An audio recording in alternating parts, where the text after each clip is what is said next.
Chief Kamal Nath ने दिया बड़ा बयान, कहा आगामी विधानसभा चुनाव ईवीएम के बजाय बैलेट पेपर से हो। अमेरिका में भी बैलेट पेपर से होता है चुनाव।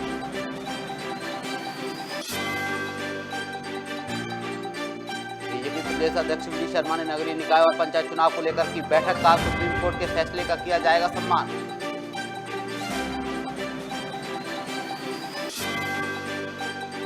गृह मंत्री डॉक्टर नरोत्तम मिश्रा ने की प्रेस वार्ता, गुना मामले पर दिया बयान, का अपराधी कोई भी हो बख्शा नहीं जाएगा।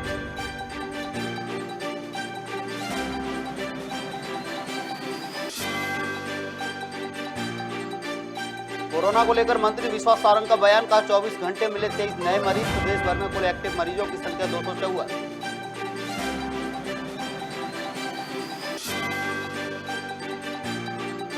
राजधानी रायपुर में नारकोटिक्स विभाग की बड़ी कार्रवाई, 2 तस्कर सहित 480 किलो गांजा जब्त। गांजे की कीमत 24 लाख रुपए।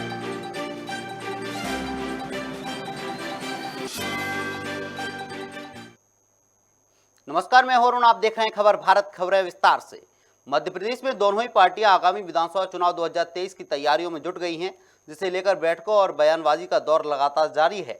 इसी कड़ी में पीसीसी चीफ कमलनाथ का बयान देते हुए कहा है सरकार ईवीएम के बजाय बैलेट पेपर से चुनाव कराए।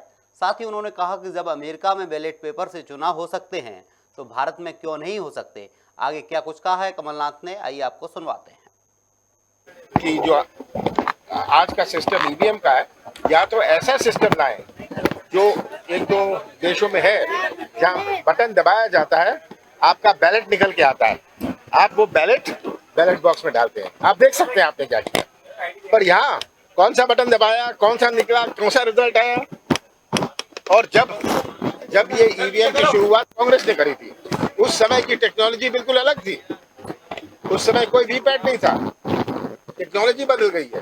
तो ये क्या देश जिनके पास लोगों की कमी है वो ईवीएम नहीं स्वीकार कर रहे हैं, पर भारत और कुछ एक आध अफ्रीका के देश केवल ईवीएम ही चाहते हैं।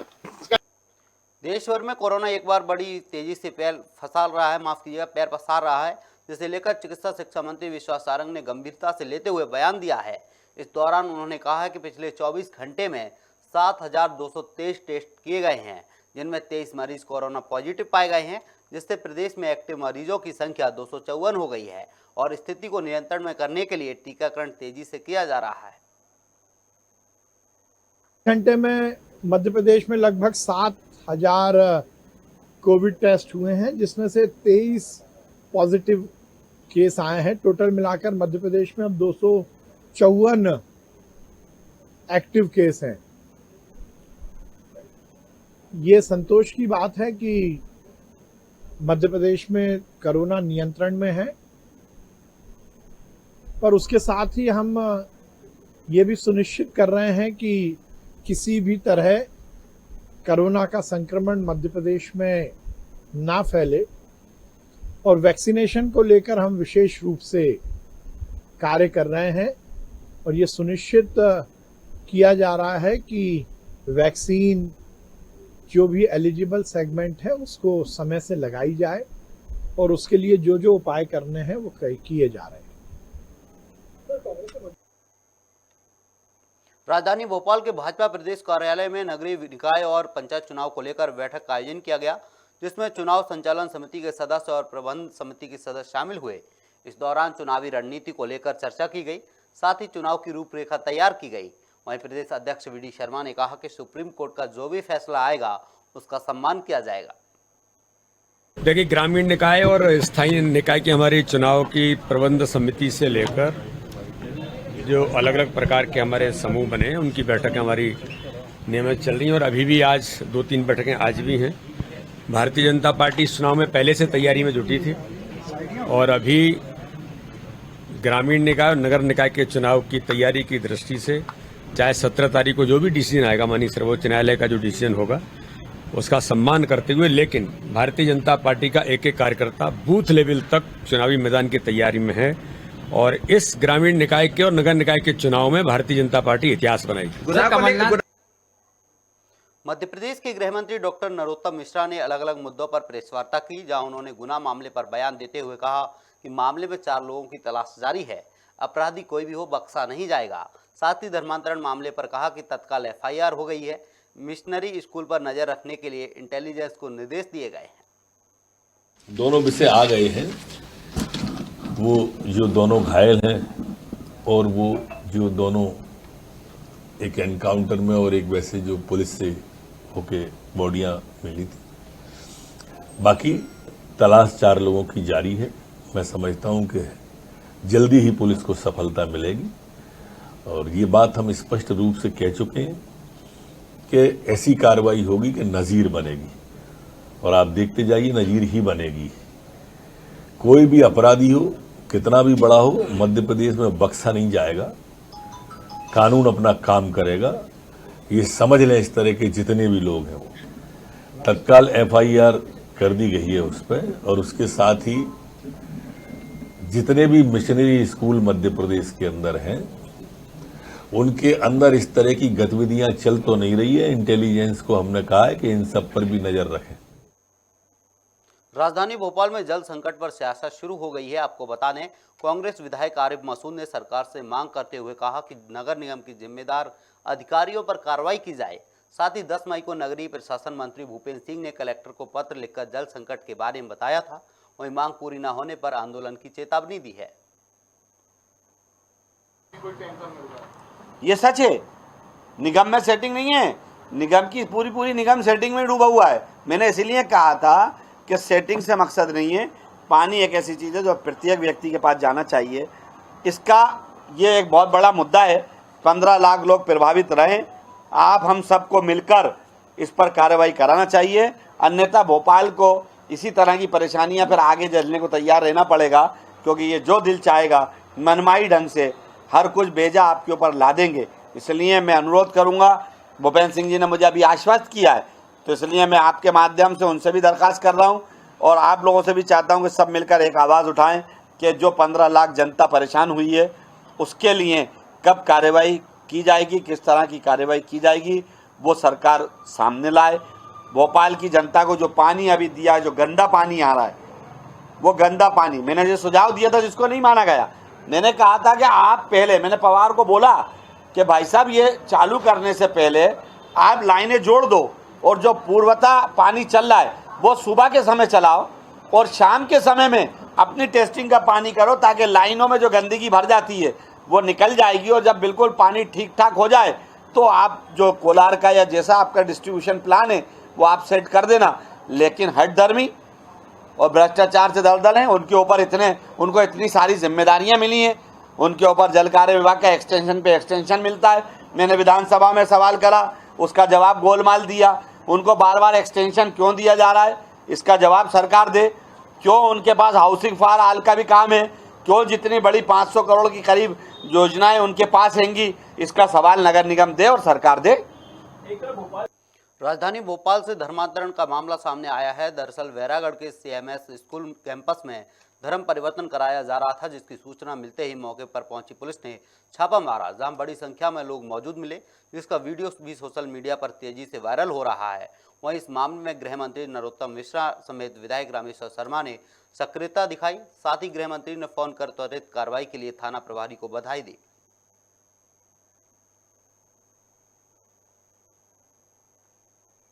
तत्काल FIR कर दी गई है उस पर और उसके साथ ही जितने भी मिशनरी स्कूल मध्य प्रदेश के अंदर हैं उनके अंदर इस तरह की गतिविधियां चल तो नहीं रही है। इंटेलिजेंस को हमने कहा है कि इन सब पर भी नजर रखें। द्वारा जो स्कूल संचालित हो रहे हैं या इस तरह के जो लोग स्कूल संचालित हो रहे हैं, ये मुफ्त शिक्षा के नाम पर या छोटे मोटे रोजगार के नाम पर, ये गरीब और कमजोर तबके का जो है, जिसकी आर्थिक स्थिति कमजोर है, ऐसे लोगों को पहले सर्विस में लेते हैं और धीरे धीरे उनको मोटिवेट करके उनको हिंदू धर्म के खिलाफ, भगवान राम के खिलाफ, भगवान कृष्ण के खिलाफ, भगवान महावीर के खिलाफ, भगवान गौतम बुद्ध के खिलाफ, भगवान गुरु नानक के खिलाफ, इन सब के खिलाफ करते हैं और धीरे धीरे वो ईसा मसीह का इतना प्रचार और बाइबल का प्रचार करते हैं और दूसरे धर्म ग्रंथों को अपमानित करते हैं। और इस तरह की घटनाएं लगातार आ रही थी। हमने आदिवासी, पहले भी मैंने होली फैमिली स्कूल है, उसमें भी ये घटना हुई थी, तब भी मैंने फादर वहाँ पर थे, उनको स्पष्ट कहा था कि ये सब ठीक नहीं। कल घटना घटित हुई है, हमने इसको मोटो ही तुरंत कार्रवाई की है। आज भी हमने प्रशासन को निर्देश किए हैं, अब जमीन की हम जांच करा रहे हैं कि वो जो स्कूल बना है उसकी लैंड का ओरिजिनल मालिक कौन है और किसके नाम है, वो जांच करी जाए। और जिन लोगों को धर्मांतर करने का ये षड्यंत्र चल रहा था, उन लोगों से भी अब हमारा धीरे धीरे संपर्क चल रहा। उनके समाज के और उनके रिश्तेदारों को हमने एक्टिव किया है कि वो इस सारी तह में जाएं और कौन कौन लोग इसके पीछे हैं। हो सकता है कि अंतर्राष्ट्रीय षड्यंत्र हो सकता है कि इस षड्यंत्र में और भी कई लोग शामिल हों। तो देखना पड़ेगा, किसी भी कीमत पर धर्मांतरण और राष्ट्रांतरण नहीं होने दिया जाएगा। हिंदू को ईसाई और मुसलमान तो नहीं बनने दिया जाएगा, और इसलिए जो ये हरकत करेगा वो कोई भी हो उस पर कार्रवाई अवश्य। सर, और भी ऐसे कई स्कूल सामने आए हैं जिन पर क्या जांच होनी चाहिए? सब स्कूलों पे जांच होगी, और हम तो लोगों से आग्रह कहेंगे कि अगर वो डरे नहीं, वो तो गोपनीय नाम देंगे तो भी हम जांच कराएंगे। जांच कराने में नहीं चूकेंगे, और दोषी पाए जाएंगे तो कार्रवाई होगी, चाहे कितने भी बड़ा हो, कितना ही बड़ा वाला हो, कार्रवाई होगी, ध्वस्त होगा। किसी भी हिंदू को ईसाई और मुसलमान नहीं बनने दिया जाएगा। क्राइस्ट मेमोरियल स्कूल की यह सूचना प्राप्त हुई थी कि वहाँ पे कुछ लोगों को इकट्ठा किया गया है जो आसपास के गांवों के और सीहोर जिले के भी हैं, और उनके क्रिश्चियनिटी स्वीकार करने के लिए, उनके धर्मांतरण के लिए वहाँ पे कार्यक्रम किया जा रहा है। सूचना मिलने पर पुलिस ने तत्काल वहाँ रेड की, तो वहाँ 20-25 लोग प्रार्थना में शामिल थे, जिसमें से कुछ हिंदू भी थे। उनसे बारीकी से पूछताछ करने पर उनके द्वारा यह बताया गया कि यहाँ पर वो प्रार्थना के लिए आए हुए थे, और अभी उनके साथ किसी ने धर्मांतरण वाली बात नहीं की है, लेकिन उनको क्रिश्चियनिटी, ईसा मसीह के बारे में बताया जा रहा था, व्याख्यान दी जा रही थी, और साथ ही हिंदू धर्म के देवी देवताओं के बारे में कुछ अशोभनीय बातें कही जा रही थी। इस तरह का जब थाने में लिखित आवेदन विक्की दास की तरफ से प्राप्त हुआ, तो थाने में 153 AIPC का अपराध पंजीबद्ध कर लिया गया है, जिसमें 5 आरोपियों की गिरफ्तारी हो चुकी है। एक आरोपी शेष है, उसको भी जल्द से जल्द हम गिरफ्तार कर लेंगे। सर, कब तक उम्मीद रखें? जो संचालक था स्कूल का वो अभी भी फरार है। आपने आज ज्ञापन अभी 15 मई 2022 को भेरागढ़ थाना अंतर्गत क्राइस्ट मेमोरियल स्कूल द्वारा धर्मांतरण का मामला सामने आया था। इसमें हमारे कार्यकर्ताओं द्वारा उसे उजागर किया गया था, जिसमें फिर पुलिस वालों द्वारा उस पर कार्रवाई की गई, लेकिन कार्रवाई उचित नहीं थी, जिसको बढ़ाने के लिए आज ज्ञापन दिया गया है बजरंग दल भोपाल द्वारा, और जिसमें मांग की गई है कि देशद्रोह का मामला इस पर दर्ज किया जाए एवं पूरी स्कूल की दस्तावेज जांच की जाए और उसकी मान्यता रद्द की जाए, एवं उसकी जो संचालक हैं उस पर उचित कार्रवाई की जाए। ओबीसी पिछड़ा वर्ग आरक्षण के मुद्दे को लेकर प्रदेश के जल संसाधन मंत्री तुलसीराम सिलावट ने कांग्रेस पर तंज कसा है। उन्होंने कहा कि कांग्रेस हताश है, इसलिए कोर्ट जा रही है। आपको बता दें कि आगामी समय में होने वाले नगरीय निकाय और विधानसभा चुनाव को लेकर भाजपा और कांग्रेस एक दूसरे पर जुबानी प्रहार करने से चूक नहीं रहे हैं। तो कांग्रेस बची कहाँ बाबा, हताश है, निराश है, वही तो कोर्ट में गई है। हम तो मध्य प्रदेश की सबसे बड़ी अदालत, प्रजातंत्र की क्या विधानसभा होती है। मुख्यमंत्री ने कहा था मैं 27% बिना आरक्षण के चुनाव नहीं कराऊंगा, पर आज जो मैं आपके सामने उन सबको बोलना चाहता हूं कि भारतीय जनता पार्टी 27 नहीं बल्कि ज्यादा आरक्षण के रूप में पिछले वर्ग को देगी। नर्मदापुरम में अहाता संचालक अमित राय की हत्या के मामले में पुलिस को बड़ी सफलता मिली है। आपको बता दें, पुलिस ने घटना के करीब 15 दिन बाद आधा दर्जन से अधिक युवकों को गिरफ्तार किया है। दरअसल परिजनों ने घटना स्थल का वीडियो वायरल किया था, जिसमें 1 दर्जन युवक अमित राय और उसके साथी के साथ मारपीट करते नजर आ रहे थे, जिसके बाद पुलिस महकमे में हड़कंप मच गया, जिस पर तत्काल कार्रवाई की गई।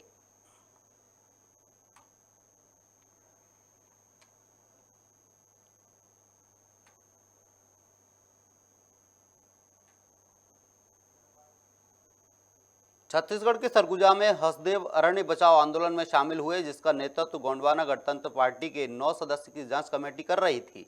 इस दौरान प्रदेश अध्यक्ष संजय कैमरो ने बताया कि राज्य और केंद्र सरकार ने कोल ब्लॉक की स्वीकृति प्रदान की, जिसका स्थानीय आदिवासी मजदूर विरोध कर रहे हैं। वहीं प्रदर्शनकारियों ने आगे उग्र आंदोलन की चेतावनी दी है।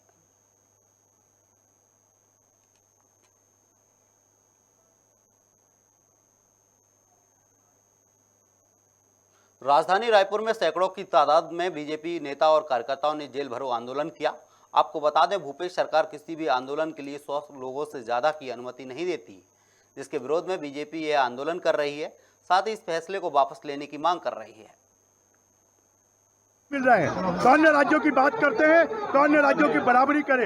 18 लाख लोगों का छत छीनने वाली कोई सरकार है तो भूपेश बघेल सरकार है और उसके विरुद्ध में जो आंदोलन कर रहे हैं उनको जेलों में डाल देंगे। सर, ये जेल भरों के बाद अब क्या होगा, क्योंकि ये वापस नहीं लेंगे बोल रहे हैं। इस सरकार को जब तक हम उखाड़ कर फेंक नहीं देंगे तब तक हम सड़कों की लड़ाई लड़ते रहेंगे, जेल भरते रहेंगे। Thank you. Bharatiya Janata party आज भारतीय जनता पार्टी ने पूरे प्रदेश भर में कांग्रेस के और जो काला कानून बना है उस काला कानून के विरोध में हर जिले में प्रदर्शन करके गिरफ्तारी देने का और आंदोलन पूरे प्रदेश में भारतीय जनता पार्टी ने किया है। और जिस प्रकार से 1975 से 77 तक देश की प्रधानमंत्री कांग्रेस की नेता इंदिरा गांधी ने देश में आपातकाल लगाकर अपनी सत्ता को बचाने के लिए विपक्ष के सारे नेताओं पर लाठी प्रहार किया था, उनको जेल की शिक्षों में डाल दिया था, उनकी जानें ली थी।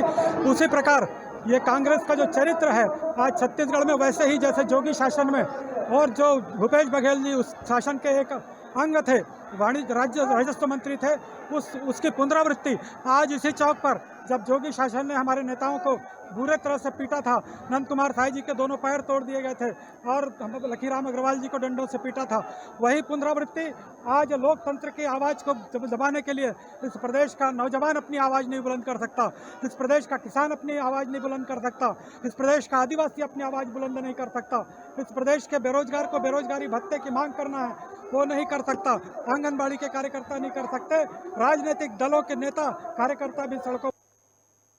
गाडरवारा में एकता क्रिकेट क्लब के तत्वाधान में टेनिस बॉल क्रिकेट प्रतियोगिता का आयोजन किया गया। आपको बता दें, पहला पुरस्कार 61,000 रुपये और ट्रॉफी के साथ योगेंद्र दिनेश को मालपानी समाज की ओर से दिया गया, जबकि दूसरा पुरस्कार ट्रॉफी के साथ 31,000 रुपये निर्मल शिवांगन कॉलोनी की तरफ से दिया गया। वहीं ड्रीम्स 11 ने 8 विकेट से मैच जीतकर आगे रहे हैं।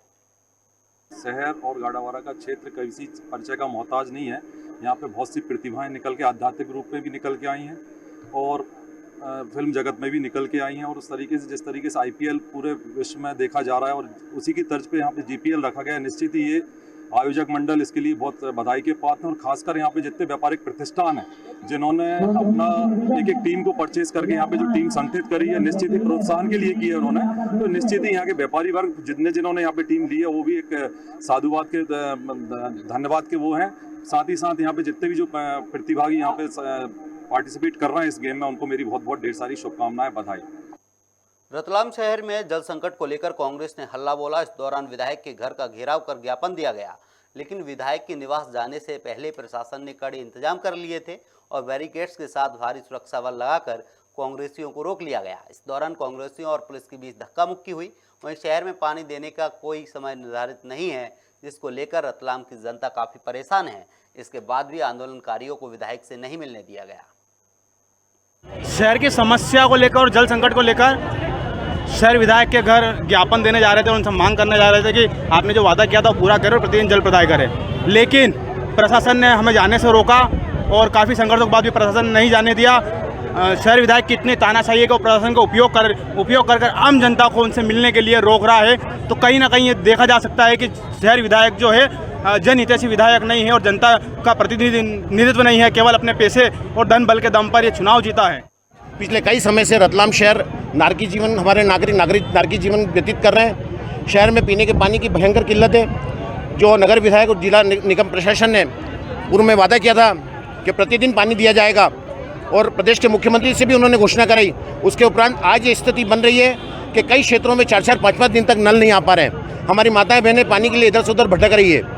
टैंकरों के पानी द्वारा जो सप्लाई किया जा रहा था टैंकरों द्वारा, वो भी सप्लाई बंद कर दी गई है। कई स्थिति अत्यंत विषम घटना हो गई और इन सब के पीछे कारण जो प्रमुख कारण जो सामने आ रहा है वो बिना प्लानिंग के काम करना आ रहा है और इसमें नगर विधायक जी का पूरा हस्तक्षेप सामने आ रहा है। मध्य प्रदेश में दोनों ही पार्टियां आगामी 2023 के विधानसभा चुनाव की तैयारियों में जुट गई हैं, जिसे लेकर बैठकों और बयानबाजी का दौर लगातार जारी है। इसी कड़ी में कांग्रेस प्रवक्ता के मिश्रा ने कई मुद्दों को लेकर सरकार पर निशाना साधा है। आपको बता दें, प्रवक्ता ने कहा है कि मंत्री महेश सिंह सिसोदिया हत्यारों को आश्रय देते हैं। साथ ही उन्होंने आधिकारिक तौर पर फोटो जारी की है। इसके साथ ही नेता प्रतिपक्ष गोविंद सिंह ने कहा, वीडी शर्मा तो उल्टा चोर कोतवाल को डांटे वाली कहावत कह रहे हैं। शिकार करने वाले और करवाने वाले बीजेपी के ही लोग हैं।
आपने उस सूची को जारी किया है।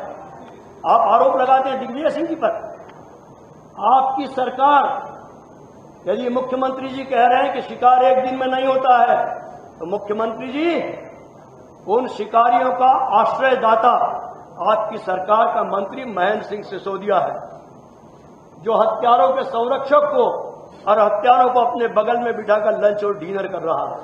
हम ऑफिशियली आज आपको ये फोटो जारी कर रहे हैं सोशल मीडिया पर, तो हमने चलवाए थे, दावे के साथ कहता हूं कि वो कांग्रेस पार्टी ने चलवाए थे, मगर उनके प्रोफाइल पर लिखा है आरएसएस संघ का प्रशिक्षित सेवक। उन्होंने मेरे ट्वीट को रिट्वीट करते हुए कहा है कि बरेली रायसेन में मेरे पड़ोस में जुआ सट्टा शरद राय खिलवाता है, आईजी एसपी को शिकायत करना महंगा पड़ गया, टीआई अमरीश और एसडीओपी से मिलकर शरद ने तलवारों से हमें काट दिया, सारे परिवार को 6 माह से भागते फिर रहे हैं, घर संपत्ति छोड़कर, मामा जी मेरी मदद करें, मेरे छोटे बच्चे हैं जो पढ़ने में तेज हैं। मैंने आरएसएस का व्यक्ति मेरे ट्वीट पर उसने रिट्वीट करते हुए संघ के प्रचारक, जिनके प्रोफाइल पर लिखा है संघ प्रचारक, संघ सेवक, तो संघ के स्वयं सेवक भी इन सरकार से दुखी हैं और गुंडे इन्हीं के रूप में भोपाल में 6 माह से पूरा परिवार पड़ा हुआ है। अब आप समझ लीजिएगा कि क्या स्थिति मध्य प्रदेश की है। और उसके बाद भी गृह मंत्री जी अंतर्राष्ट्रीय ज्ञान बांटते हैं। Thank you. मैं केवल इतना कहना चाहता हूं कि सवाल इस बात का है कि बीडी शर्मा जी ने सीधे सीधे आरोप लगाए, हथियार कहां से आए। रावगढ़ के किले से मामला जुड़ा है। मैं बीडी शर्मा से पूछना चाहता हूं, आपका किस्सा तो वो उल्टा चोर कोतवाल को डांटे। चोरी करने वाले आपके लोग हैं, चोरी कराने वाले हैं, शिकार कराने वाले बरसों से शिकार चल रहा, आज से नहीं। जो पुराने सामंत लोग हैं कुछ जो पुराने, वो लगातार शेरों का शिकार वहां करते हैं। ये कई बार सवाल चर्चा आम जनता में है। फिर कहाँ है फॉरेस्ट वाले, कहाँ है पुलिस के कानून की रक्षा करने वाले। सवाल यह है कि सत्ता से जुड़े लोगों के कारण सरकार के किसी भी अधिकारी की हिम्मत नहीं हो रही। और मैं तो ये कहना चाहता हूं कि वहां का पुलिस अधीक्षक का भी संरक्षण शिकारियों के साथ है, क्योंकि मैं कहना चाहता ग्वालियर से आज ये कुछ हटा दिया, आपसी खेचातानी की वजह से भारतीय जनता पार्टी के अंदर, परंतु जो वहां का पुलिस अधीक्षक है राजीव मिश्रा, वो लगातार मिठाई जिसने जाके जिनके साथ जो संरक्षण दे रहा है, शिकार कराने में दोषी है, इसके साथ मिठाई खाना। अपराधी के साथ जो संरक्षण दाता है उसके साथ एसपी प्रेम से मीठा खा रहे हैं। अब क्या है, पुलिस अधीक्षक इनके खिलाफ कार्रवाई करने की हिम्मत दिखाएगा? हम सवाल करते अभी तक जिनके नाम लोगों के मकान तोड़ रहे हो आप, लेकिन जो लोग संरक्षण दाता है, जिन्होंने हथियार उपलब्ध कराए, उनकी अभी तक जांच हुई, किस किस को गिरफ्तार किया? पुलिस अधीक्षक की गतिविधियों के अभी तक क्यों उसकी जांच नहीं कराई, उसको क्यों नहीं हटाया गया? जो अपराध संरक्षण शिकारियों का सरगना है, उनके साथ आप बैठ के भोजन कर रहे हैं, उनके द्वारा मिठाई प्रेम से खा रहे हैं। बड़वानी में पुलिस को बड़ी सफलता मिली है। पुलिस ने 2 गुंडों को गिरफ्तार कर लिया है, जिनके खिलाफ राष्ट्रीय सुरक्षा अधिनियम के तहत कार्रवाई की जाएगी। वहीं थाना प्रभारी राजेश यादव ने बताया कि गुंडे बदमाश समेत असामाजिक तत्वों के खिलाफ कार्रवाई जारी रहेगी। माननीय मुख्यमंत्री महोदय और एसपी साहब के श्री दीपक कुमार शुक्ला साहब के स्पष्ट निर्देश है कि जो भी गुंडे बदमाश असामाजिक तत्व है जो शहर की शांति बिगाड़ते हैं, उनके खिलाफ सख्त से सख्त कार्रवाई की जाए। जो एसपी साहब के निर्देशन में काम करते हुए कल सुदामा नगर निवासी जगदीश, उसके घर पर 3 लोग मोहल्ले के रहने वाले लक्की कोहली, पवन कोहली और शुभम कोहली ये आए, जिसमें से जो लक्की कोहली है उसको साथ में पेट्रोल लेके आया था, उसने वहाँ पे पेट्रोल छिड़का और आग लगा दी। एक मामूली सा विवाद था, उस विवाद पर से ये घटना हुई थी। तत्काल जगदीश बाबूले की तरफ से एफआईआर दर्ज की गई है और एफआईआर दर्ज करने के बाद इसमें धारा 436 आईपीसी जिसमें आजीवन कारावास की सजा है वो अपराध पंजीबद्ध कर तीनों को गिरफ्तार किया है और अभी न्यायालय पेश करके इनको जेल भेज दिया गया है। दूल्हा दुल्हन सहित अन्य लोगों ने हसदेव बचाने की अपील की। आपको बता दें, कोल माइंस की अनुमति मिलने के बाद से हसदेव की कटाई की जा रही है, जिससे ग्रामीणों में खासा नाराजगी है।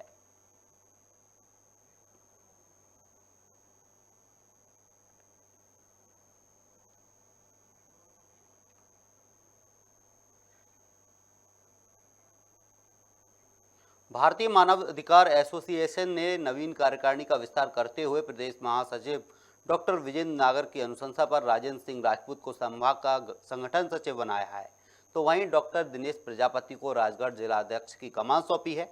संगठन ने सदैव समाज के हित और न्याय का साथ की आवाज उठाने की बात कही है। उनके इस दायित्व पर सभी मित्रों ने उन्हें बधाई दी है।